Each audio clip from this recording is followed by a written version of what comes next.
El libro del Génesis. Toda gran travesía tiene un comienzo.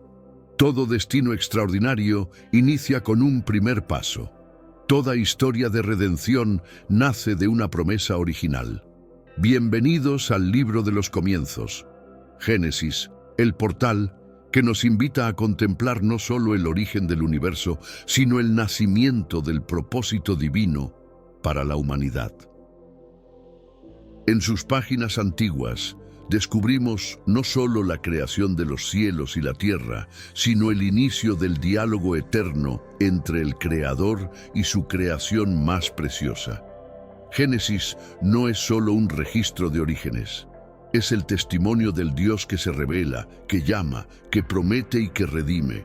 Prepárate para un viaje a través del tiempo primordial, desde los jardines del Edén hasta las tiendas de los patriarcas, desde las aguas del diluvio hasta los ladrillos de Babel. Desde las promesas hechas a Abraham hasta las lágrimas de José en Egipto. Este es Génesis, donde todo comenzó, la creación y la caída. Génesis 1 al 3. En el principio creó Dios los cielos y la tierra. Una frase simple, 7 palabras en español, y aún así, en ellas está contenido el acto más grandioso imaginable, el nacimiento de todo lo que existe. No fue un accidente cósmico, no fue una coincidencia química, fue un acto intencional de un creador personal. La narrativa hebrea de Génesis nos presenta una verdad revolucionaria para el mundo antiguo, un solo Dios, soberano y amoroso, que crea con propósito y orden. Mientras las culturas vecinas de Israel adoraban al sol, la luna y las estrellas, la revelación divina mostraba algo extraordinario. Estos no eran dioses, sino simples lámparas creadas por la palabra poderosa del único Dios verdadero. Y el Espíritu de Dios se movía sobre la faz de las aguas. ¡Qué imagen tan poética! El término hebreo usado aquí para se movía, merajejet, es el mismo que aparece en Deuteronomio para describir a un águila que aletea sobre sus crías, protegiéndolas. Desde el primer momento de la creación, vemos a un Dios que no solo crea, sino que cuida, que nutre, que protege. Y entonces la palabra hablada trae orden al caos. Sea la luz, y hubo luz. En 6 días de actividad creativa, Dios transforma el vacío en plenitud, lo informe en belleza estructurada. El silencio en una sinfonía de vida, y en cada paso el estribillo divino resuena, y vio Dios que era bueno. ¿Qué nos dice esto sobre el carácter de nuestro Creador? Que Él valora el orden, la belleza, la diversidad, la bondad intrínseca de la existencia. Y entonces, en la cúspide de la creación, surge la obra maestra. Hagamos al ser humano a nuestra imagen, conforme a nuestra semejanza. Observa el plural divino, hagamos. Desde los primeros versículos de la Biblia hay un misterio en la naturaleza de Dios, una pluralidad en la unidad que siglos después sería plenamente revelada en la doctrina de la Trinidad. El ser humano, hombre y mujer, es formado del polvo de la tierra, pero animado por el propio aliento divino, materia y espíritu. Tierra y cielo, unidos en un ser capaz de conocer a su Creador. La única criatura hecha a imagen de Dios, portando algo de la naturaleza divina en su propia esencia. El jardín del Edén, el primer hogar de la humanidad, un santuario viviente donde el cielo y la tierra se encontraban, donde Dios caminaba en la brisa del día para tener comunión con sus criaturas amadas.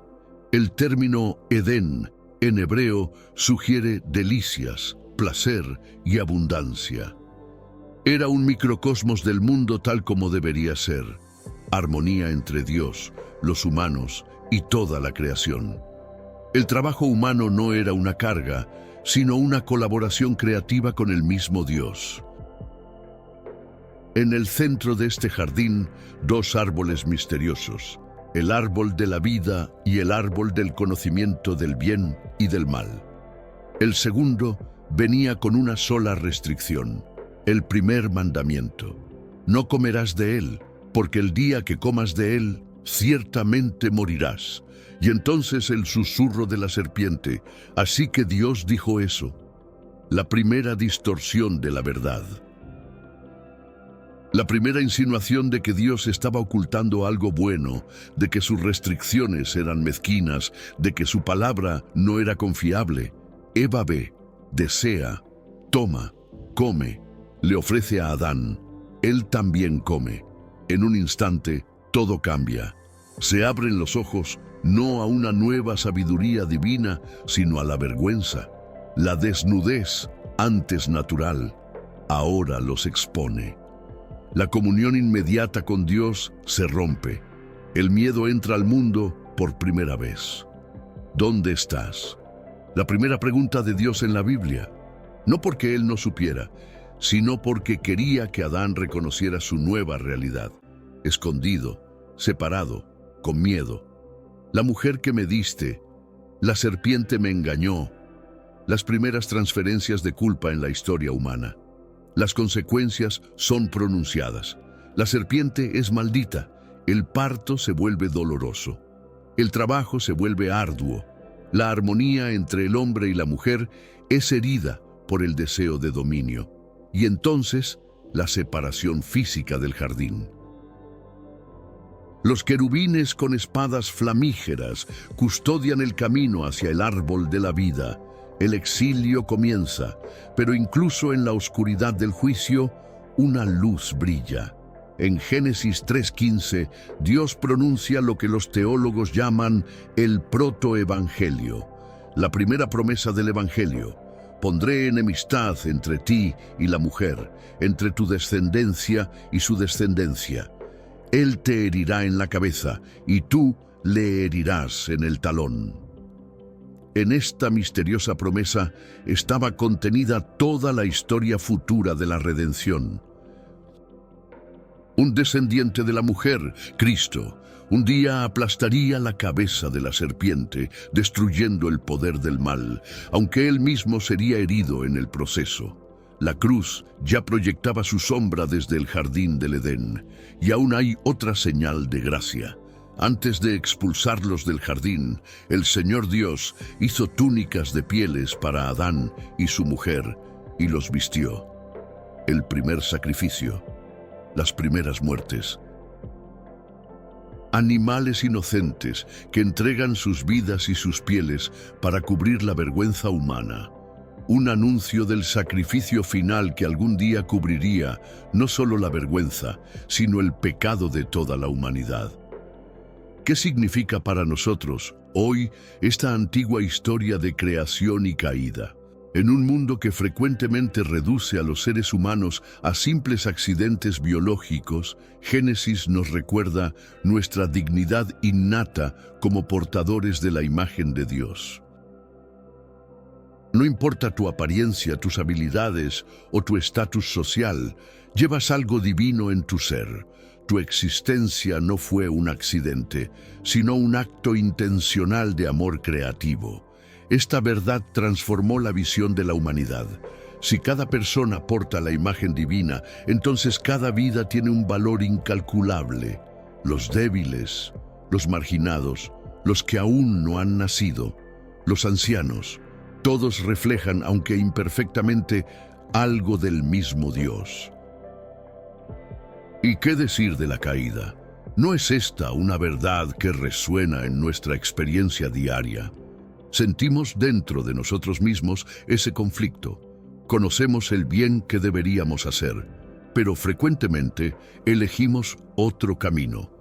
Anhelamos un mundo de justicia perfecta y amor, pero contribuimos a su fractura. Pablo escribió a los romanos: todos han pecado y están destituidos de la gloria de Dios.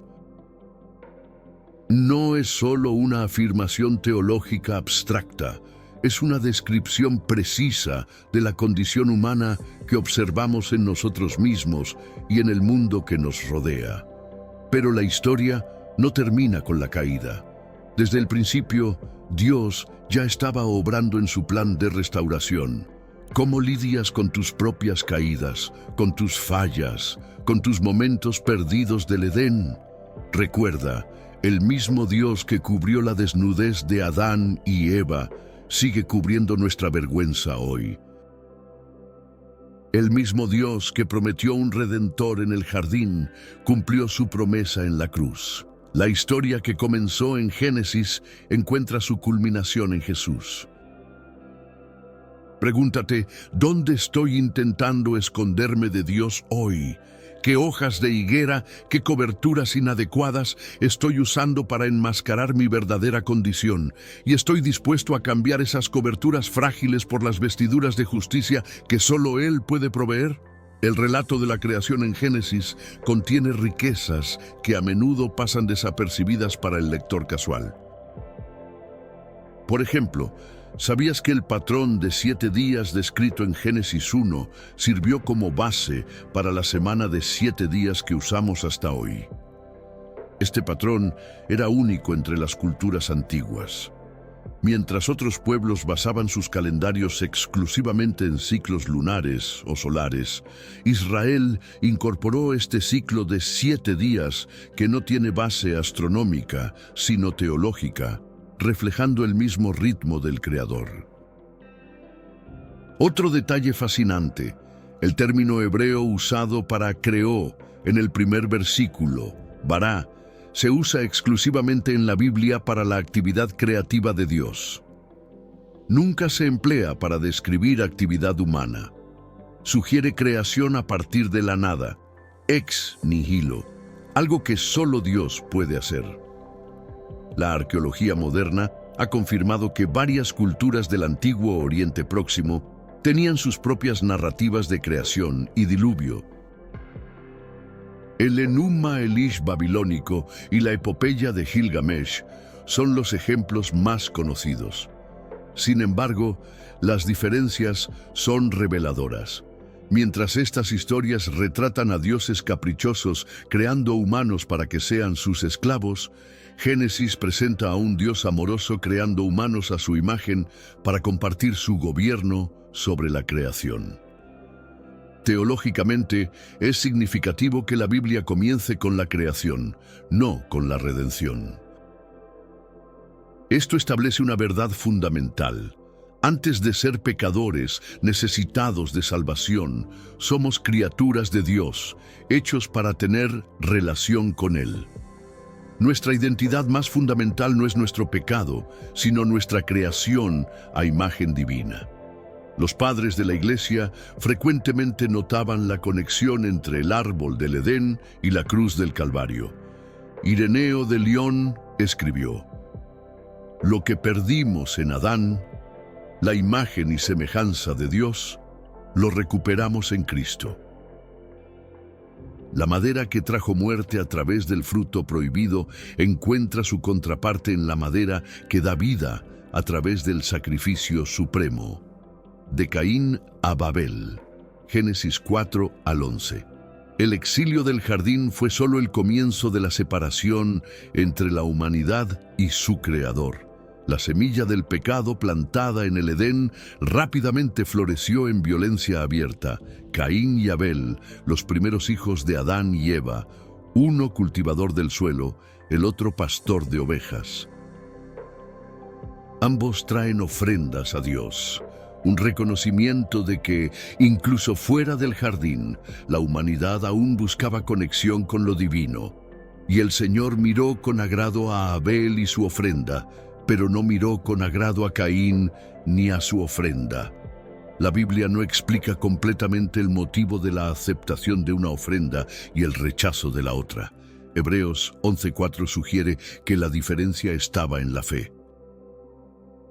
En Génesis solo vemos la reacción, el rostro decaído de Caín, la advertencia divina. Si haces lo correcto, no serás aceptado. Pero el corazón de Caín ya estaba envenenado por la envidia. En el campo, lejos de los ojos de sus padres, ataca a su hermano. El primer homicidio, la primera sangre humana derramada por manos humanas. La voz de la sangre de tu hermano clama a mí desde la tierra. El pecado, que comenzó como desobediencia en el jardín, ahora evoluciona en violencia abierta. Caín es maldito a vagar, separado aún más de Dios, marcado pero paradójicamente protegido por el Creador, quien en su misericordia aún preserva la vida incluso de aquel que la quitó. Las generaciones se suceden, el pecado se multiplica. En 7 generaciones desde Adán, a través de la línea de Caín, encontramos a Lamec, el primer polígamo registrado en la Biblia, jactándose de haber matado a un hombre por herirlo. Si Caín será vengado 7 veces, Lamec lo será 77 veces.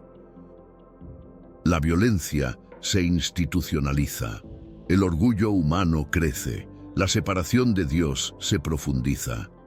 Y el Señor vio que la maldad del hombre era mucha en la tierra, y que todo designio de los pensamientos del corazón de ellos era de continuo solamente al mal. ¡Qué descripción tan devastadora! No solo las acciones externas, sino los mismos pensamientos internos del corazón humano, constantemente inclinados al mal. Y entonces, la decisión divina que parece tan difícil para nuestros oídos modernos, el diluvio, no un acto de crueldad divina, sino de justicia dolorosa ante la corrupción total. Como un cirujano que debe remover un tejido gangrenado para salvar al paciente, Dios actúa para preservar la posibilidad de redención. Pero incluso en el juicio, la gracia brilla. Noé, un hombre justo en su generación, halló gracia ante los ojos de Dios. Se construye el arca, un refugio flotante donde la promesa de la creación sería preservada. 40 días y 40 noches de lluvia. Se abren las compuertas de los cielos, las fuentes del abismo irrumpen, las aguas cubren hasta las montañas más altas. Toda carne que se movía sobre la tierra perece.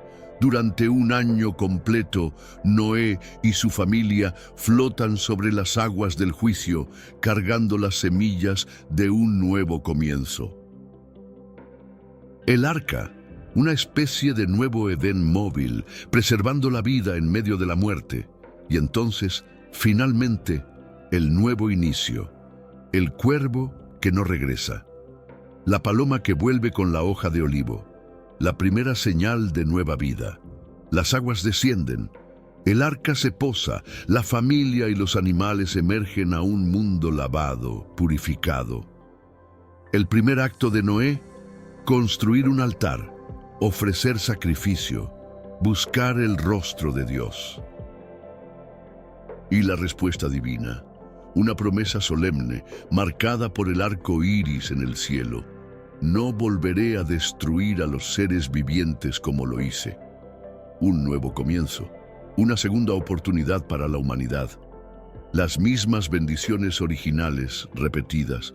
Sean fecundos, multiplíquense, llenen la tierra. Una alianza establecida no solo con los humanos, sino con toda criatura viviente. El arco en el cielo, el arco de guerra divino colgado en las nubes, apuntando lejos de la tierra, un signo de paz entre el Creador y su creación. Pero el diluvio, aunque purificó la tierra, no purificó el corazón humano. Pronto vemos a Noé, el justo, embriagado y expuesto en su tienda. Cam faltando al respeto a su padre, la maldición pronunciada sobre Canaán. El ciclo del pecado continúa, incluso después del juicio de las aguas. Y finalmente, llegamos a Babel. La humanidad unida por una lengua, por una visión, pero no por el propósito divino. Vengan, construyamos para nosotros una ciudad y una torre cuya cúspide llegue hasta el cielo, y hagámonos un nombre para que no seamos dispersados sobre la faz de toda la tierra. El problema no era la construcción en sí, sino la motivación. Hagámonos un nombre. En contraste directo con el llamado de Abraham, que vendría poco después, a quien Dios promete, engrandeceré tu nombre. Buscar gloria para uno mismo versus recibirla como dádiva divina. Dos orientaciones espirituales fundamentalmente opuestas.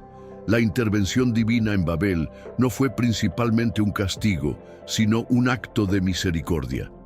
Al confundir las lenguas, Dios impidió que la humanidad unida en rebeldía causara un daño aún mayor. La dispersión de las naciones, vista como tragedia humana, fue en realidad parte del propósito original. Llenen la tierra. Los capítulos 1 al 11 de Génesis nos muestran ciclos repetidos: creación, caída, juicio, gracia, del Edén al arca, del arca a Babel.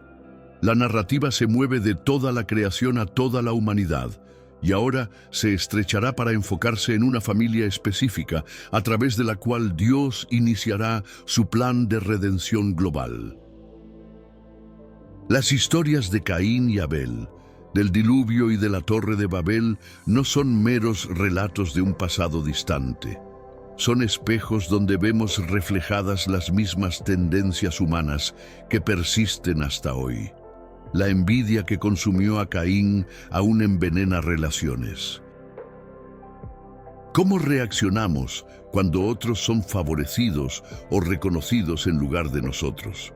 La pregunta de Dios a Caín resuena a través de los siglos. ¿Por qué te has enfurecido? ¿Por qué ha decaído tu rostro? ¿Cuántas veces nuestro orgullo herido se transforma en resentimiento y el resentimiento en palabras o acciones destructivas? El camino de Caín permanece como una advertencia solemne sobre la progresión del pecado cuando permitimos que eche raíces en nuestro corazón. Y el diluvio. Esta historia desafiante nos confronta con la realidad de un Dios que no solo es amoroso, sino también justo. Un Dios que toma el pecado tan en serio que no puede simplemente ignorarlo. Pero observa, el mismo Dios que cerró la puerta del arca es quien primero la abrió como camino de salvación. El juicio nunca es la primera ni la última palabra de Dios. Siempre está precedido por advertencias y seguido por gracia. El arco iris permanece en el cielo hasta hoy, un recordatorio de que vivimos bajo la promesa de la paciencia divina. Pedro escribe que Dios es paciente para con ustedes, no queriendo que nadie perezca, sino que todos procedan al arrepentimiento. La Torre de Babel habla directamente a nuestra era de conquistas tecnológicas y ambiciones grandiosas. No hay nada de malo en construir, en crear, en avanzar. Estas son expresiones de la imagen de Dios en nosotros. El problema surge cuando nuestras conquistas se convierten en monumentos a nuestro propio ego, cuando buscamos hacernos un nombre independientemente de Dios. Pregúntate, ¿qué estoy construyendo en mi vida? ¿Una torre para mi propia gloria o un altar para la gloria de Dios? ¿Estoy buscando engrandecer mi propio nombre o magnificar el nombre del Señor? El antídoto para el espíritu de Babel se encuentra en las palabras de Juan el Bautista. Es necesario que Él crezca y que yo disminuya. Cuando entendemos que nuestra verdadera grandeza está en glorificar a Dios y no a nosotros mismos, encontramos la libertad que Babel buscaba, pero que nunca pudo alcanzar. Las narrativas de esta sección de Génesis están llenas de detalles fascinantes que enriquecen nuestra comprensión. Por ejemplo, el nombre Abel en hebreo, Jebel, significa vapor o soplo, una alusión profética a lo breve de su vida. Caín, por otro lado, está relacionado con la palabra adquirir o forjar, posiblemente reflejando la esperanza de Eva de que él fuera el descendiente prometido que aplastaría la cabeza de la serpiente. Qué trágica ironía que, en lugar de eso, se convirtiera en el primer agente humano de la muerte. La historia del diluvio tiene paralelos en muchas culturas del mundo. Más de 200 relatos de inundaciones han sido documentados globalmente, muchos con elementos sorprendentemente similares. Un hombre justo es advertido, construye un barco, se preservan animales, se envía un ave en busca de tierra. Los críticos ven esto como evidencia contra la historicidad del relato bíblico, pero podría ser justo lo contrario.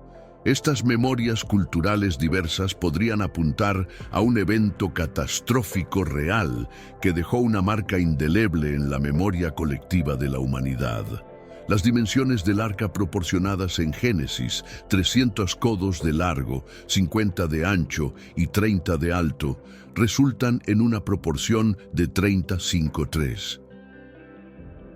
Estudios modernos en arquitectura naval confirman que estas proporciones generarían una embarcación extremadamente estable, capaz de soportar olas enormes sin volcarse. Es notable que esas proporciones ideales aparezcan en un texto escrito miles de años antes del desarrollo de la ciencia naval moderna. En cuanto a Babel, excavaciones en Mesopotamia han revelado estructuras conocidas como zigurats, torres en forma de pirámide con templos en la cima. El Etemenanki, un zigurat dedicado al dios Marduk en Babilonia, es frecuentemente asociado con la torre bíblica de Babel. Su nombre significa casa del fundamento del cielo y la tierra, un eco impresionante del deseo descrito en Génesis de construir una torre cuya cúspide llegue hasta el cielo. Teológicamente es fascinante observar cómo Jesús invierte la trayectoria de Babel en Hechos 2. En Babel, lenguas diferentes separaron a la humanidad.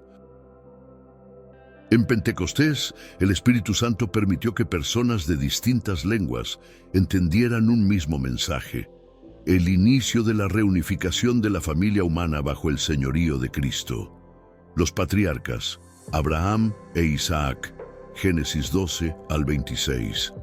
Pero el Señor le había dicho a Abraham: sal de tu tierra, de entre tus parientes y de la casa de tu padre, y ve a la tierra que yo te mostraré. Haré de ti una gran nación, te bendeciré y engrandeceré tu nombre, y serás una bendición. Con estas palabras comienza una nueva fase en la historia de la redención. Tras los ciclos de pecado y juicio de los primeros 11 capítulos, Dios inicia su plan de rescate a través de un hombre, Abram, cuyo nombre luego sería cambiado a Abraham. Observa la progresión del llamado: salir de su tierra, ya difícil, dejar a sus parientes, aún más desafiante, abandonar la casa de su padre, rompiendo con su seguridad y su identidad cultural más profunda. El llamado de Dios frecuentemente nos pide soltar capas cada vez más profundas de seguridad para abrazar su promesa. Abram obedece, aunque solo parcialmente al principio. Lleva consigo a Lot, su sobrino, desobedeciendo la instrucción de dejar a su parentela. Esta obediencia incompleta generaría futuras complicaciones, un patrón que veremos repetidamente en las historias patriarcales. La travesía de Abram lo lleva a Canaán, tierra de promesa, pero también tierra de hambre. Un test inmediato a su fe. Apenas llega a la tierra prometida y ya debe descender a Egipto en busca de alimento. En Egipto, el miedo supera la fe. Di que eres mi hermana, la primera de dos ocasiones en que Abram pone en riesgo a Sara para proteger su propia vida. Media verdad que en realidad era una mentira completa en su intención. Incluso el padre de la fe tuvo momentos de profunda falla moral. Paradójicamente, Abram sale de Egipto más rico materialmente, pero espiritualmente comprometido. Entre las riquezas adquiridas se encuentra una sierva egipcia llamada Agar, que se convertiría en instrumento de más pruebas y tribulaciones. De regreso en Canaán, la separación con Lot finalmente ocurre, no por obediencia a Dios, sino por contienda entre sus pastores. Lot escoge las fértiles llanuras cercanas a Sodoma, atraído por la aparente prosperidad sin percibir el peligro espiritual. Es tras esta separación que Dios renueva su promesa a Abraham.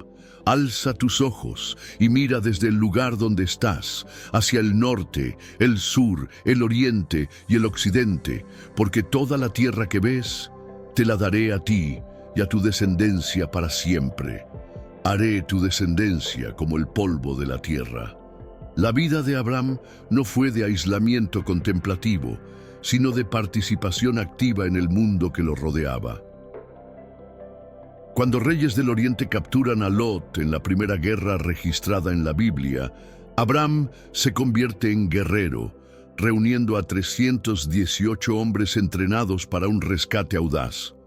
Su victoria lo pone ante dos figuras contrastantes: el rey de Sodoma, ofreciendo riquezas, y Melquisedec, misterioso rey de Salem y sacerdote del Dios Altísimo, ofreciendo pan, vino y bendición. Abraham rechaza los despojos de Sodoma, ni un hilo ni una correa de sandalia, mientras acepta la bendición de Melquisedec y le da el diezmo. Dos orientaciones espirituales en conflicto, dos lealtades posibles. Y la elección de Abraham revela su corazón. Después de estas cosas, la palabra del Señor vino a Abraham en visión, diciendo: No temas, Abraham, yo soy tu escudo, y tu galardón será muy grande. La promesa divina resuena, pero Abraham expresa su duda más profunda. Señor Dios, ¿qué me darás si aún no tengo hijos?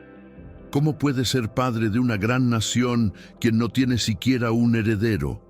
Mira ahora los cielos y cuenta las estrellas, si puedes contarlas, así será tu descendencia. Y entonces, el versículo que cambiaría el curso de la historia de la redención: y creyó Abraham al Señor, y le fue contado por justicia. Pablo y Santiago más tarde construirían profundas teologías sobre esta simple declaración.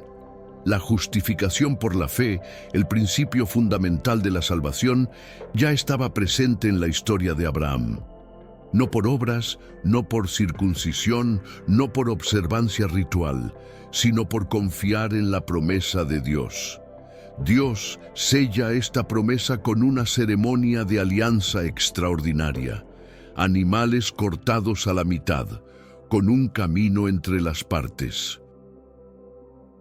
Normalmente ambas partes de un pacto caminarían entre los animales divididos, comprometiéndose a sufrir el mismo destino si rompían el acuerdo. Pero aquí, solo Dios, representado por una antorcha de fuego y un horno humeante, pasa entre los animales. Es una alianza unilateral, dependiente solo de la fidelidad divina, no de la perfección humana. Pasaron 10 años, la promesa aún no se cumplía. La fe de Abraham y Sarai vacila. Te ruego que te acerques a mi sierva, quizás por medio de ella tenga hijos. El plan humano para ayudar a Dios a cumplir su promesa. Agar concibe. El conflicto nace entre las mujeres. Ismael viene al mundo, hijo de la carne, no de la promesa. Las consecuencias de esta decisión reverberan hasta hoy en el conflicto entre los descendientes de Isaac e Ismael. Como frecuentemente ocurre, las soluciones humanas para la aparente demora divina crean problemas generacionales. A los 99 años, Dios renueva su alianza con Abraham.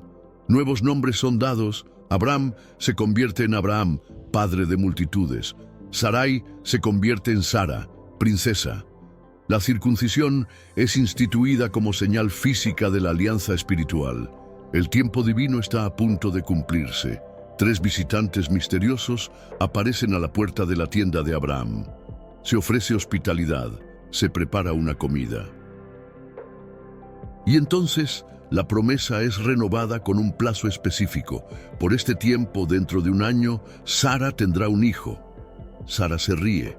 No es una risa de alegría, sino de incredulidad. ¿Tendré placer siendo ya vieja y viejo también mi señor? El visitante, ahora claramente identificado como el mismo Señor, responde con la pregunta que resuena a través de los tiempos para todos los que dudan. ¿Hay algo difícil para el Señor? La conversación entonces toma un rumbo inesperado. Dios revela a Abraham su plan de juzgar Sodoma y Gomorra. Lo que sigue es uno de los diálogos más extraordinarios de la Biblia. Abraham, polvo y ceniza, intercediendo con el juez de toda la tierra, apelando a su justicia y misericordia. Si hay 50 justos en la ciudad, si hay 45, si hay 40, 30, 20, 10. Abraham se detiene en 10, tal vez pensando en Lot y su familia. El Señor acepta perdonar la ciudad por amor a 10 justos, pero ni siquiera 10 son encontrados. Las ciudades de la llanura son destruidas. Lot es rescatado, pero pierde a su esposa y termina en una cueva, donde sus últimos descendientes son concebidos a través de un acto incestuoso con sus propias hijas. Otra historia trágica nacida del compromiso moral y de la elección de vivir en los bordes de Sodoma. Visitó el Señor a Sara, como había dicho, y el Señor cumplió a Sara lo que había prometido. Sara concibió y dio a luz un hijo a Abraham en su vejez, en el tiempo determinado del que Dios le había hablado. La risa de incredulidad de Sara se transforma en risa de alegría. Dios me hizo reír. Todo aquel que lo oiga reirá conmigo. El nombre del hijo de la promesa refleja esta transformación, Isaac, que significa Él ríe, la fiesta del destete, Ismael burlándose, el conflicto que no podía ser evitado, echa fuera a esta sierva y a su hijo. Las palabras de Sara, duras pero necesarias, confirmadas por el mismo Dios a un Abraham renuente, Agar e Ismael en el desierto. El agua se acaba, la desesperación maternal. Y entonces, la intervención divina, la promesa para Ismael también. No la misma promesa de Isaac, pero aún una bendición. De él haré una gran nación. Y entonces, la prueba suprema. Toma ahora a tu hijo, tu único hijo, Isaac, a quien amas, y ve a la tierra de Moría. Ofrécelo allí en holocausto sobre uno de los montes que te mostraré. Imaginen el choque de estas palabras. El hijo de la promesa, el hijo de la risa, el hijo por quien Abraham esperó 100 años, el hijo a través de quien toda la promesa divina sería cumplida. Y ahora el mandato de sacrificarlo. 3 días de jornada, 3 días de reflexión agónica, 3 días cargando el peso de un mandato incomprensible. Pero Abraham continúa, sostenido por una fe que ahora había madurado a través de décadas de espera y prueba. Isaac pregunta, ¿dónde está el cordero para el holocausto? La respuesta de Abraham revela la profundidad de su fe. Dios proveerá para sí el cordero para el holocausto, hijo mío. Hebreos nos dice que Abraham consideró que Dios era poderoso para hasta resucitar a Isaac de entre los muertos. Su fe había crecido al punto de confiar que, incluso si tenía que sacrificar a Isaac, Dios aún cumpliría su promesa a través de él. El momento culminante. Isaac atado sobre el altar, el cuchillo levantado. Y entonces, la voz del cielo. No extiendas tu mano sobre el muchacho y no le hagas nada, porque ahora sé que temes a Dios, ya que no me negaste a tu hijo, tu único hijo.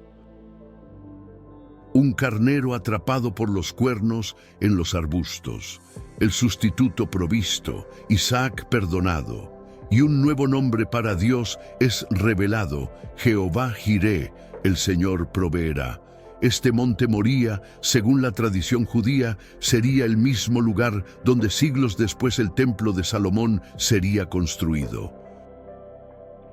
Y cerca de él otro monte, el Calvario, donde otro hijo, el hijo unigénito del Padre, sería ofrecido sin intervención, sin sustituto, cumpliendo finalmente lo que fue prefigurado en el casi sacrificio de Isaac. Los capítulos finales de la vida de Abraham incluyen la muerte y sepultura de Sara. La primera propiedad adquirida en la tierra prometida es, irónicamente, una sepultura. La misión para encontrar una esposa para Isaac, no de las hijas de Canaán, sino de la parentela de Abraham. Y finalmente, la muerte del propio patriarca a los 175 años, viejo y lleno de días, reunido con sus antepasados. Isaac hereda no solo las posesiones de su padre, sino el manto de la promesa divina. A él ahora le corresponde continuar la jornada de fe iniciada por Abraham. La vida de Isaac es presentada en Génesis como un puente entre Abraham y Jacob. Menos dramática que la de su padre o de su hijo, su historia está marcada por espera, pasividad y repetición de patrones familiares. Como su padre, Isaac enfrenta hambre en la tierra prometida. Como su padre, él miente sobre su esposa, llamándola su hermana. Como su padre, él experimenta conflicto entre sus hijos. Pero hay también distinciones importantes. Isaac ora por el fin de la esterilidad de Rebeca y su oración es atendida. Los gemelos, Esaú y Jacob, luchan ya en el vientre, presagio del conflicto que marcaría sus vidas. 2 naciones hay en tu vientre, y 2 pueblos se dividirán desde tus entrañas. Un pueblo será más fuerte que el otro pueblo, y el mayor servirá al menor. Otra inversión divina del orden natural. Otro ejemplo del principio que Pablo más tarde articularía. No depende del que quiere ni del que corre, sino de Dios, que tiene misericordia. Esaú, el cazador habilidoso, amado por su padre. Jacob, el hombre tranquilo, habitante de tiendas, favorito de su madre. El derecho de primogenitura vendido por un plato de guisado, valores eternos cambiados por satisfacción momentánea. La escena famosa del engaño. Jacob haciéndose pasar por Esaú para recibir la bendición paterna. Rebeca orquestando el esquema. Isaac con visión débil, siendo engañado. La bendición pronunciada sobre el hijo equivocado. ¿O sería el hijo correcto, conforme a la profecía? La furia de Esaú, la amenaza de muerte. Jacob enviado lejos a casa de Labán, una huida que parecía temporal, pero que duraría 20 años.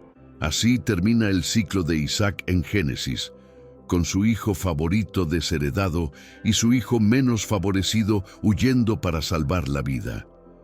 El plan divino progresa, no a través de la perfección humana, sino a pesar de las fallas y fragilidades humanas.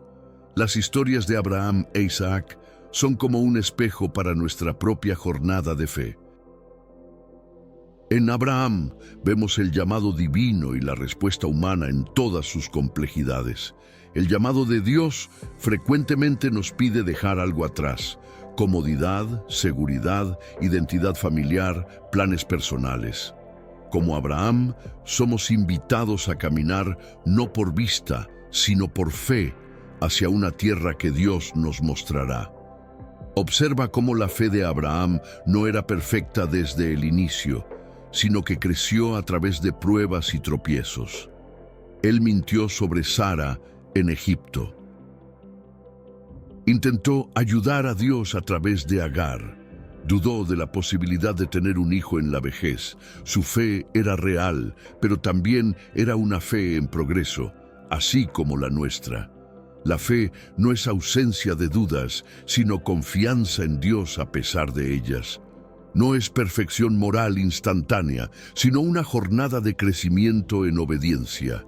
La larga espera por el Hijo prometido nos enseña algo profundo sobre el tiempo de Dios. En nuestra era de gratificación instantánea, la idea de esperar 25 años por el cumplimiento de una promesa divina parece casi insoportable. Sin embargo, frecuentemente es en la espera donde nuestro carácter es formado.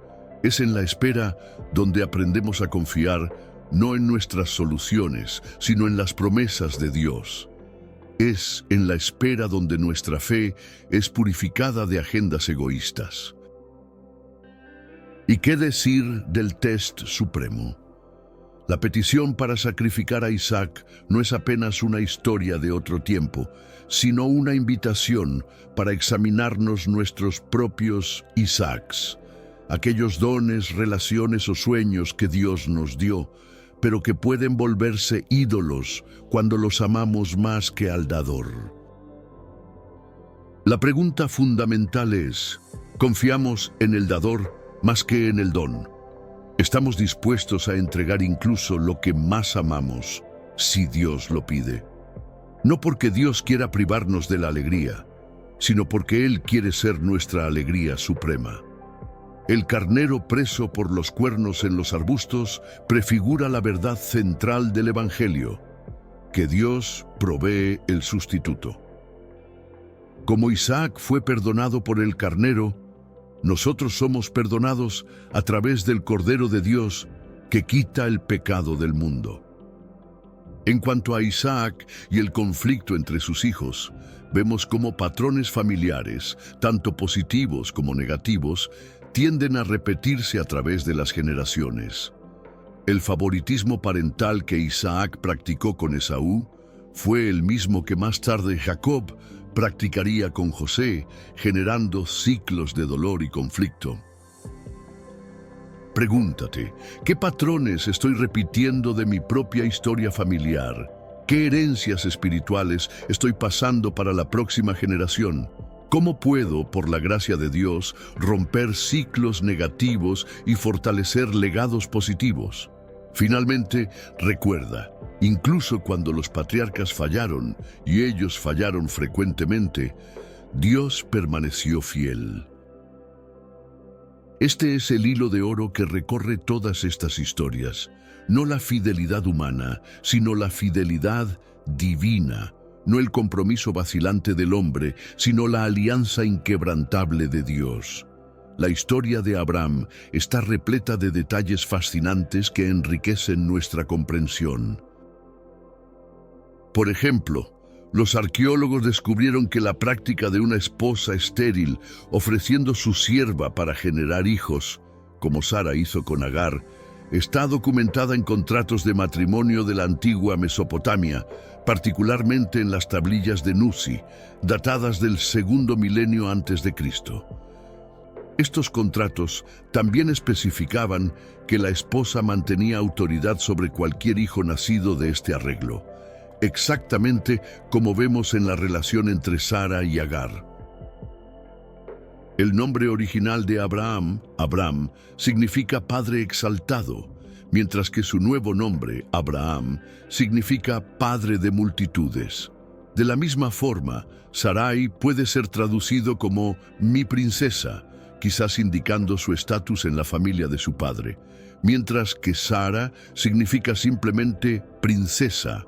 Ahora su identidad no es derivada de su familia de origen, sino de su llamado divino como matriarca. Las ciudades de Sodoma y Gomorra han fascinado a los arqueólogos por siglos.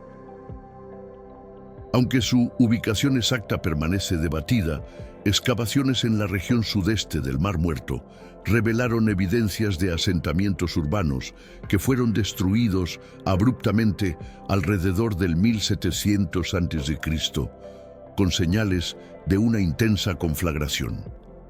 Algunos investigadores sugieren que un terremoto puede haber liberado depósitos naturales de betún y azufre, creando una lluvia literal de fuego y azufre, como descrito en el texto bíblico. El nombre Melquisedec significa rey de justicia, y él es identificado como rey de Salem, posiblemente una forma primitiva de Jerusalén. El autor de Hebreos desarrolla una teología profunda sobre esta figura enigmática, viéndola como un tipo de Cristo, un sacerdocio superior al de Aarón, sin inicio o fin registrado, ofreciendo pan y vino como símbolos que prefiguran la Eucaristía. Cuando Abraham creyó en el Señor y eso le fue imputado como justicia, se estableció el patrón para la justificación por la fe que sería plenamente revelado en Cristo. Pablo usa este ejemplo en Romanos 4 para mostrar que Abraham fue justificado antes de la circuncisión, antes de la ley, simplemente por la fe en la promesa de Dios. Un argumento poderoso para la inclusión de los gentiles en la familia de la fe. El drama en el Monte Moriah resuena en múltiples niveles a través de la Biblia. Isaac, cargando la madera para su propio sacrificio, prefigura a Cristo cargando su cruz. El término usado para único hijo, Yachid en hebreo, es el mismo usado en el Salmo 22:20. Libra mi alma de la espada y mi vida del poder del perro. Un salmo frecuentemente visto como mesiánico apuntando hacia la cruz. Hay un detalle fascinante frecuentemente perdido en la traducción. Cuando el ángel interrumpe el sacrificio, dice, «Ahora sé que temes a Dios». La palabra hebrea para sé aquí es yada, conocimiento experimental, no solo teórico. Dios siempre supo teóricamente que Abraham lo temería, pero ahora esa fe fue demostrada en la experiencia concreta. Es un recordatorio de que nuestra fe también debe moverse del conocimiento teórico para la demostración práctica. Jacob y José, Génesis 27 al 50. Jacob huye. El engañador ahora teme ser muerto por su hermano engañado. Solo en el desierto, entre Beerseba y Harán, se detiene para pasar la noche. Una piedra sirve de almohada, y entonces el sueño que cambiaría su vida. He aquí una escalera puesta en la tierra, cuyo tope llegaba al cielo, y he aquí que ángeles de Dios subían y bajaban por ella, y he aquí que el Señor estaba en lo alto de ella y dijo, «Yo soy el Señor, el Dios de Abraham, tu padre, y el Dios de Isaac». La promesa de la alianza es renovada para la tercera generación. El engañador, el fugitivo, el hombre de carácter cuestionable, aún así elegido por Dios para cargar la promesa, no por mérito, sino por gracia. ¡Cuán terrible es este lugar! Este no es otro lugar sino la casa de Dios. Esta es la puerta de los cielos. Jacob levanta la piedra que le sirvió de almohada, derrama aceite sobre ella y llama al lugar Betel, casa de Dios. Se hace un voto. Si Dios va conmigo, entonces el Señor será mi Dios. Un voto condicional, aún revelando la naturaleza calculadora de Jacob. Su transformación sería un proceso largo. En la tierra de sus ancestros, Jacob encuentra a Raquel junto al pozo, un eco del encuentro de Isaac y Rebeca, una generación antes. Amor a primera vista. Serviré 7 años por Raquel. Y así él sirve, y estos le parecieron como pocos días por el mucho que la amaba. Pero el engañador es engañado. Tras la noche de bodas, descubre que no es Raquel, sino Lea quien está en su tienda. Labán, protegiéndose con la costumbre local, no se hace así en nuestro lugar, que se dé a la menor antes que a la primogénita, obliga a Jacob a trabajar 7 años más por Raquel. La rivalidad entre las hermanas produce una competencia por hijos. Lea da a Jacob 4 hijos, Rubén, Simeón, Leví y Judá. Raquel, estéril, ofrece a su sierva Bila, que genera a Dan y Neftalí. Lea responde ofreciendo a su sierva Silpa, que genera a Gad y Aser. Lea entonces concibe de nuevo, dando a luz a Isacar y Zabulón, y una hija, Dina. Finalmente, Raquel concibe y da a luz a José. 12 hijos y una hija, las futuras 12 tribus de Israel comienzan a tomar forma, nacidas de 4 madres diferentes, en circunstancias de competencia y conflicto. Una vez más, el plan divino avanza no a través de la perfección humana, sino a pesar de la disfunción humana. Después de 20 años de servicio a Labán, Jacob decide regresar a la tierra prometida. Una negociación final con su suegro resulta en un plan para dividir los rebaños, aparentemente desfavorable a Jacob, pero que a través de una combinación de crianza selectiva y posiblemente intervención divina resulta en gran prosperidad para él. La partida es planeada en secreto. Raquel roba los ídolos domésticos de su padre. Labán persigue y alcanza la caravana de Jacob. Se hacen acusaciones. Los ídolos no son encontrados, escondidos bajo la montura donde Raquel se sienta, alegando estar en su periodo menstrual. Ironía profunda de ídolos impotentes escondidos bajo impureza ritual. Un pacto de no agresión es establecido entre Jacob y Labán. Una frontera es definida, el conflicto familiar es temporalmente resuelto, pero un enfrentamiento mayor espera a Jacob. Esaú viene a su encuentro con 400 hombres. El miedo domina el corazón del patriarca. Se envían regalos para aplacar la ira de su hermano. La familia es dividida en grupos, para que al menos algunos puedan escapar si hay ataque. Y entonces, la noche de transformación. Solo junto al vado de Jaboc, Jacob encuentra un adversario misterioso. Una lucha que dura hasta el amanecer. No te dejaré ir si no me bendices. La pregunta divina, ¿cuál es tu nombre? No porque el adversario no lo supiera, sino porque Jacob necesitaba confesar: yo soy Jacob, el engañador, el suplantador. No te llamarás más Jacob, sino Israel, pues como príncipe luchaste con Dios y con los hombres y prevaleciste. Una nueva identidad, un nuevo nombre, una nueva naturaleza.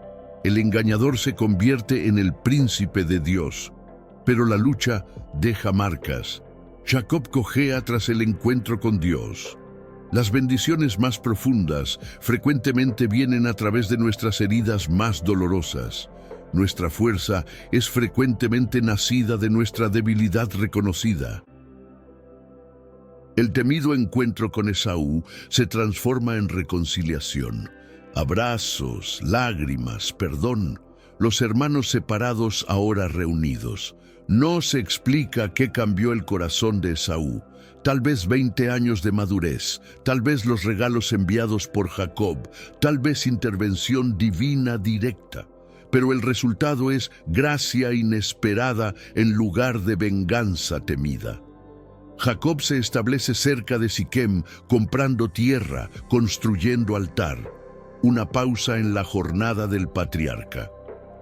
Pero el drama familiar continúa. Lina, hija de Jacob, es violada por el príncipe local. Sus hermanos Simeón y Leví engañan a los siquemitas, llevándolos a circuncidarse como condición para matrimonio intertribal, solo para atacarlos mientras están incapacitados por el dolor, masacrando a todos los hombres de la ciudad. La violencia genera violencia. El ciclo de engaño continúa en la próxima generación. Dios llama a Jacob a regresar a Betel, el lugar de su primer encuentro con lo divino. Es un momento de purificación familiar. Quitad los dioses extraños que hay entre vosotros, purificaos y mudad vuestras ropas. Una mini reforma espiritual ocurre. Ídolos son enterrados. La familia renueva su compromiso con el único Dios verdadero. Raquel muere al dar a luz a Benjamín. Hijo de mi dolor, ella lo llama, pero Jacob lo renombra hijo de mi mano derecha. La amada esposa parte, dejando 2 hijos que se volverían centrales en la historia subsecuente. Y ahora comienza la historia más detallada de Génesis, la saga de José, el hijo favorito de Jacob, nacido de su amada Raquel. Israel amaba a José más que a todos sus hijos, porque era hijo de su vejez, y le hizo una túnica de varios colores. El favoritismo paterno, ese mismo patrón que causó tanto sufrimiento en la generación anterior, ahora se repite, generando envidia entre los hermanos. Los sueños de José, haces inclinándose ante su haz, sol, luna y 11 estrellas inclinándose ante él, solo intensifican el resentimiento. La falta de sensibilidad del joven al relatar estos sueños de predominancia sugiere una arrogancia juvenil que necesitaría ser refinada a través del sufrimiento. Los hermanos conspiran. José es arrojado a una cisterna. Judá sugiere venderlo en lugar de matarlo. Una misericordia parcial motivada por ganancia financiera. Comerciantes ismaelitas lo llevan a Egipto. La túnica es empapada en sangre de animal. La mentira es contada al padre. Jacob, el antiguo engañador, ahora es profundamente engañado por sus propios hijos. Seguramente una fiera lo devoró. José ha sido despedazado. El lamento inconsolable de Jacob: con dolor descenderé a mi hijo, al sepulcro. En Egipto, José es vendido a Potifar, oficial de Faraón. Su integridad y competencia lo elevan a la posición de administrador de toda la casa. Y el Señor estaba con José, y fue él un hombre próspero. La esposa de Potifar pone los ojos sobre el joven hebreo atractivo. Invitaciones diarias al adulterio. La respuesta íntegra de José: ¿cómo, pues, haría yo este gran mal y pecaría contra Dios? El rechazo genera falsa acusación. La túnica dejada en manos de la tentadora se convierte en evidencia fabricada. José es arrojado a la prisión, el segundo pozo de su vida. Primero, arrojado por sus hermanos, ahora por una mujer rechazada. Incluso en prisión, el carácter de José brilla. Pero el Señor estaba con José y le concedió misericordia y le dio gracia ante los ojos del jefe de la cárcel.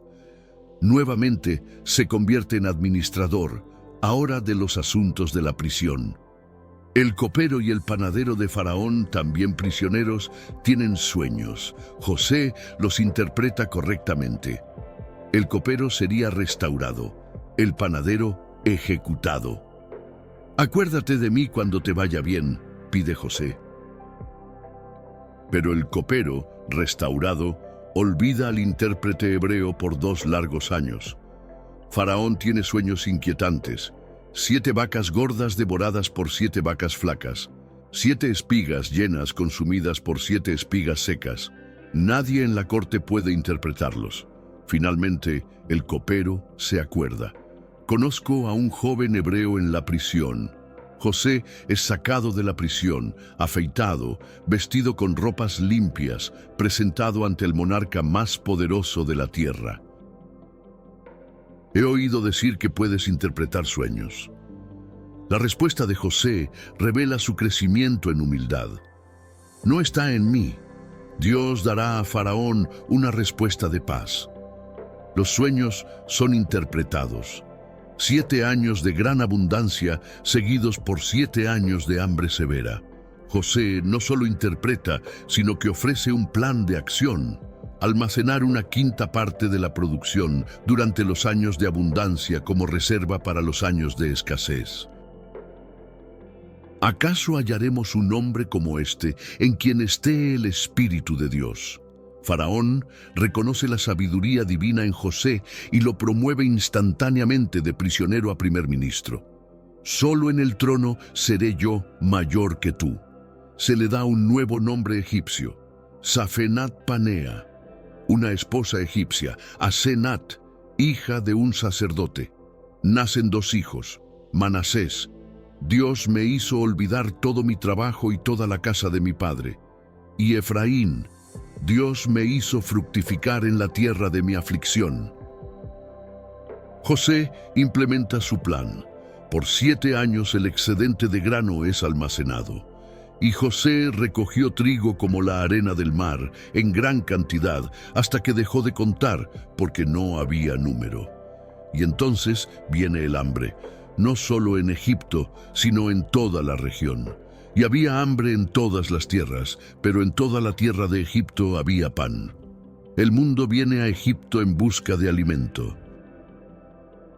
Y entre los hambrientos, 10 hermanos de José viajan desde el sur de Canaán, enviados por el anciano Jacob. Solo Benjamín, el más joven, hijo de Raquel, permanece con el padre. Los hermanos se postran ante José, cumplimiento literal de los sueños que antes despreciaron. Ellos no reconocen al hermano que vendieron como esclavo hace 22 años, pero él los reconoce. Lo que sigue es una elaborada prueba. José los acusa de ser espías, exige prueba de su historia familiar. Simón es retenido como rehén. Los otros son enviados de regreso con la exigencia de que traigan al hermano más joven. Para aumentar su confusión, José ordena que el dinero que trajeron sea secretamente colocado de nuevo en sus sacos de grano. Un acto que los deja aterrorizados. ¿Qué es esto que Dios nos ha hecho? Jacob se niega a dejar ir a Benjamín. Mi hijo no bajará con vosotros, porque su hermano ha muerto, y solo él queda.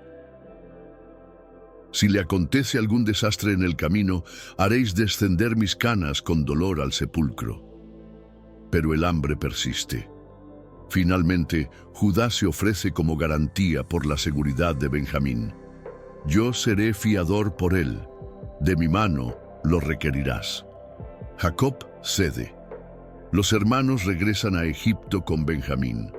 Un banquete es preparado en la casa de José. Extraños honores les son concedidos, sentados por orden de edad, con Benjamín recibiendo 5 veces más comida que los demás. Se prepara una última prueba. Una copa de plata es secretamente colocada en el saco de Benjamín. El grupo parte a casa, solo para ser alcanzado por guardias egipcios acusándolos de robo. La copa es encontrada con Benjamín. Desesperación toma a los hermanos, regresan a la ciudad, se lanzan al suelo ante José. Judá, que antes sugirió vender a José como esclavo, ahora se ofrece para tomar el lugar de Benjamín. Ahora pues, que tu siervo quede en lugar del joven, como esclavo de mi señor, y que el joven suba con sus hermanos, para que no vea yo el mal que sobrevendrá a mi padre. Es el momento de la revelación. José no puede contenerse más. Ordena que todos los egipcios salgan de la sala. Yo soy José. ¿Vive aún mi padre? Los hermanos están atónitos, incapaces de responder. El terror los domina.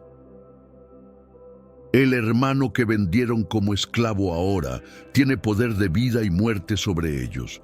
Pero en lugar de venganza, José ofrece gracia. Ahora pues, no os entristezcáis, ni os enojéis por haberme vendido acá, porque para preservación de vida Dios me envió delante de vosotros. No fuisteis vosotros los que me enviasteis acá, sino Dios. Lágrimas de reconciliación, abrazos entre hermanos separados por décadas, besos de perdón donde antes hubo traición.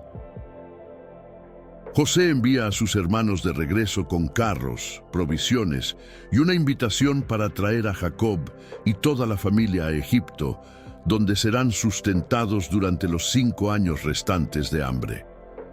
José aún vive y es gobernador sobre toda la tierra de Egipto. Las noticias dejan a Jacob atónito, incrédulo, pero al ver los carros egipcios, su espíritu revive. Basta. Aún vive mi hijo José, iré y lo veré antes de que muera. 70 almas descienden a Egipto. Israel, Jacob, viaja con toda su familia, todos sus bienes, a la tierra de Gosén, en el delta del Nilo, designada por José como nueva habitación para los hebreos y sus rebaños. El encuentro entre padre e hijo. Ahora puedo morir. pues he visto tu rostro y que aún vives. 17 años más viviría Jacob en tierra extranjera. Mientras tanto, José administra Egipto con sabiduría durante el hambre. El grano es vendido primero por dinero, luego por ganado, finalmente por tierras.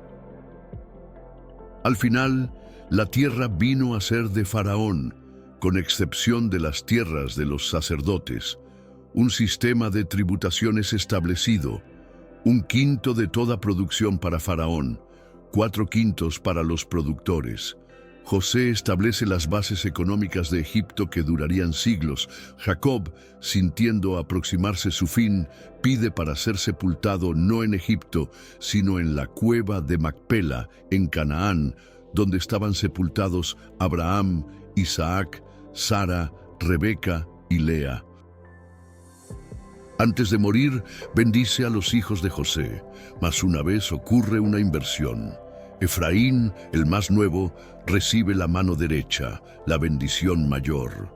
Manasés, el primogénito, recibe la bendición secundaria. Cuando José intenta corregir, Jacob insiste: sé, hijo mío, sé. También él será un pueblo, y también él será grande. Sin embargo, su hermano menor será mayor que él. En el capítulo 49 de Génesis encontramos las bendiciones finales de Jacob para sus 12 hijos, uno de los textos más poéticos y proféticos del libro. No simples bendiciones, sino declaraciones proféticas sobre el futuro de cada tribu. Rubén, el primogénito, pierde su preeminencia debido a la inestabilidad moral. Simeón y Leví son dispersos por su violencia. Pero para Judá, una bendición especial. El cetro no se apartará de Judá, hasta que venga Silo, y a él obedecerán los pueblos. Una profecía mesiánica, apuntando para aquel que vendría de la tribu de Judá, el león y el cordero. Jacob muere a los 147 años. Una gran procesión fúnebre, egipcios y hebreos juntos, lleva su cuerpo de vuelta a Canaán para ser sepultado con sus padres. Con Jacob muerto, los hermanos temen que ahora José buscará venganza. Envían un mensaje alegando que Jacob, antes de morir, pidiera que José los perdonase. La respuesta de José revela su profunda madurez espiritual. No temáis, ¿acaso estoy yo en el lugar de Dios? Vosotros, en verdad, intentasteis el mal contra mí, pero Dios lo intentó para el bien, para hacer como se ve en este día, para conservar mucha gente con vida. José vive hasta los 110 años, viendo la tercera generación de sus descendientes. Antes de morir, extrae una promesa de sus hermanos. Dios ciertamente os visitará y haréis transportar mis huesos de aquí. Como su padre, José sabía que Egipto no era el destino final del pueblo de Dios. Sus huesos deberían aguardar el retorno a la tierra prometida, una espera de más de 400 años, hasta que Moisés los llevaría durante el Éxodo. Así termina Génesis, el libro de los comienzos. No con una conclusión, sino con una promesa no cumplida. No con un punto final, sino con una coma, una pausa entre el llamado divino y su plena realización. La familia de Jacob está ahora en Egipto, no en Canaán. José está en un ataúd, no en una sepultura en la tierra prometida. La historia parece inacabada, porque de hecho es apenas el primer capítulo de una narrativa más amplia de redención que continuará a desarrollarse. Las historias de Jacob y José son ricas en aplicaciones para nuestra vida espiritual hoy. En Jacob vemos el proceso de transformación divina. Su nombre significa suplantador, engañador, y durante muchos años él vivió a la altura de este nombre. Manipulador, calculador, siempre buscando ventaja, pero Dios no lo dejó así. A través de encuentros, luchas, pérdidas y ganancias, Dios transformó a Jacob en Israel, aquel que lucha con Dios. La pregunta fundamental para nosotros es: ¿estamos permitiendo que Dios transforme nuestro carácter incluso cuando el proceso es doloroso? Observe que la transformación de Jacob no ocurrió de una vez. Incluso después de su encuentro en Jaboc, él continuó luchando con viejos hábitos y patrones. La transformación es un proceso, no un evento único. Qué aliento para nosotros, que muchas veces luchamos con las mismas fallas repetidamente. La historia de la lucha de Jacob con Dios nos enseña algo profundo sobre nuestra propia jornada espiritual. A veces, las mayores bendiciones vienen a través de la lucha, no de la huida. Jacob podría haber escapado del luchador misterioso en la oscuridad, pero eligió permanecer, aferrarse, exigir la bendición. No te dejaré ir si no me bendices. Esta declaración poderosa refleja una fe persistente, una negativa a conformarse con menos de lo que la plenitud de la bendición divina ofrece. Estamos dispuestos a luchar así en oración, a no conformarnos con una espiritualidad superficial. En cuanto a José, su historia nos enseña sobre fidelidad en las pruebas. En cada situación, vendido como esclavo, falsamente acusado, olvidado en la prisión, él mantuvo su integridad. No se volvió amargo, no comprometió sus valores, no abandonó su fe en el Dios de sus padres. El secreto de José se revela repetidamente en la frase: el Señor estaba con José. Esta presencia divina no lo eximió de dificultades, sino que lo sostuvo a través de ellas. ¿Cómo reaccionamos cuando nuestros pozos y prisiones parecen no tener fin? Conseguimos reconocer la presencia de Dios incluso en los valles más oscuros.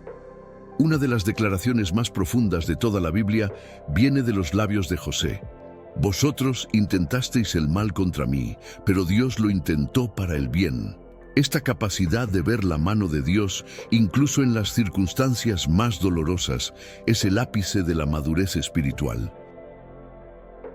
José no minimizó el mal hecho contra él, fue real e intencional, pero él conseguía ver más allá de las intenciones humanas para el propósito divino más amplio. Pregúntese: ¿consigo ver las dificultades de mi vida a través de esta lente? ¿Consigo creer que Dios puede usar incluso las heridas más profundas, las traiciones más dolorosas, para un bien mayor que aún no consigo vislumbrar completamente? Finalmente, el deseo de José de que sus huesos fueran llevados de vuelta a Canaán nos habla de esperanza más allá de la muerte. Él vivió y murió en Egipto, pero sabía que no pertenecía allí. Su identidad estaba ligada a la promesa de Dios, no a su éxito presente. Como cristianos, somos llamados a vivir con esta misma tensión. Contribuimos para la sociedad a nuestro alrededor, como José hizo en Egipto, pero sabemos que nuestra verdadera ciudadanía está en los cielos. Vivimos y trabajamos en el mundo presente, pero nuestra esperanza está firmada en una promesa aún no plenamente realizada. Las historias de Jacob y José contienen riquezas fascinantes, frecuentemente ignoradas en la lectura casual. Por ejemplo, la lucha de Jacob con el hombre misterioso en Jaboc, más tarde identificado como manifestación divina, tiene un significado geográfico profundo.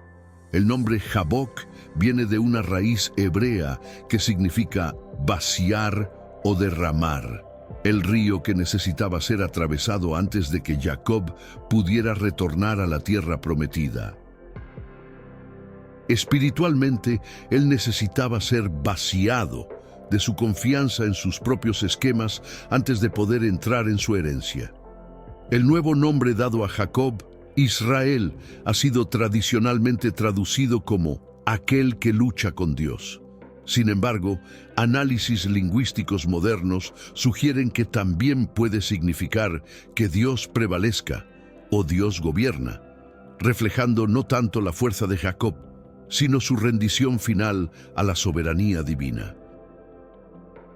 La historia de José en Egipto gana credibilidad histórica a través de descubrimientos arqueológicos. Documentos egipcios confirman que en el segundo período intermedio, c. 1800-1550 a.C., el período probable de José, varios asiáticos, semitas, alcanzaron posiciones de alto escalón en el gobierno egipcio. Inscripciones describen hambrunas severas y políticas gubernamentales de almacenamiento de granos semejantes a las descritas en Génesis. El texto menciona que José fue embalsamado a la manera egipcia, un proceso que tomaba 70 días, conforme descrito en Génesis 53. Este detalle preciso sobre prácticas de momificación egipcia sugiere familiaridad del autor con las costumbres egipcias, consistente con la tradición de que Moisés, educado en la corte egipcia, compiló estas historias. Teológicamente, José es frecuentemente visto como un tipo o prefiguración de Cristo. Considere los paralelos: amado por su padre, odiado por sus hermanos, vendido por piezas de plata, falsamente acusado, elevado de prisionero a príncipe, proveedor de pan para un mundo hambriento, reconciliador de su familia, salvador que transforma el mal en bien. Josué 24:32 registra que los huesos de José fueron de hecho enterrados en Siquem, en una porción de tierra que Jacob había comprado, cumpliendo la promesa hecha más de 400 años antes. En 1902, arqueólogos descubrieron una tumba en Siquem, que algunos creen ser el lugar final de sepultura de José, aunque esta identificación permanece debatida. Una curiosidad fascinante: cuando José interpreta los sueños de Faraón, él usa una frase peculiar: el sueño de Faraón es uno solo, indicando que los dos sueños diferentes, vacas y espigas, comunicaban el mismo mensaje. Los rabinos notaron que la frase hebrea usada aquí, Halom Paró Ehad Hu, tiene el valor numérico exacto de 928, que es el mismo valor numérico de 7 años de abundancia y 7 años de hambre. Sheva Shnei Sova Besheva Shnei Rav, una capa adicional de significado codificada en el propio texto.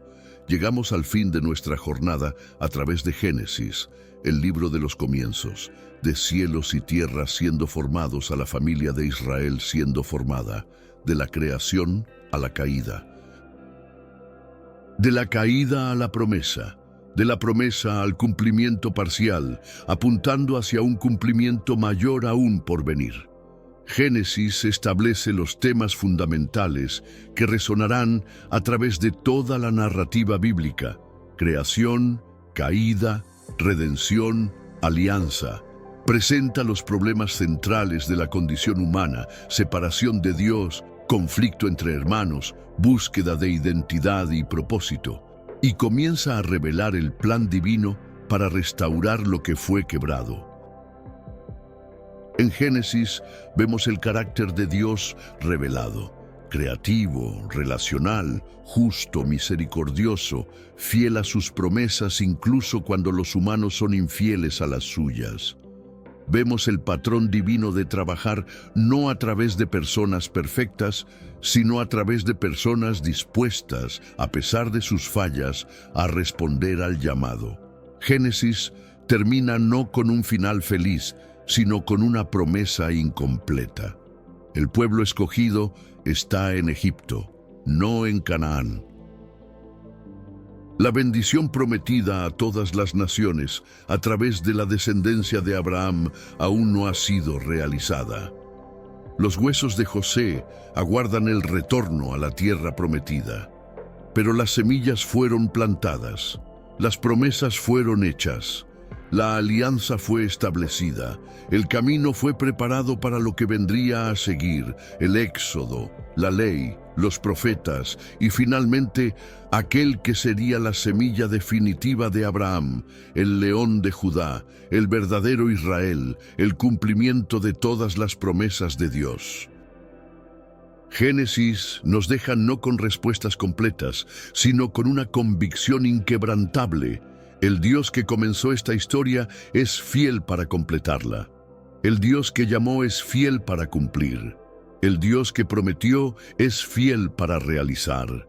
Y así, el libro de los comienzos nos apunta más allá de sí mismo, hacia el Dios que no es solo el inicio, sino también el fin, el alfa y la omega, el primero y el último, el autor y consumador de nuestra fe.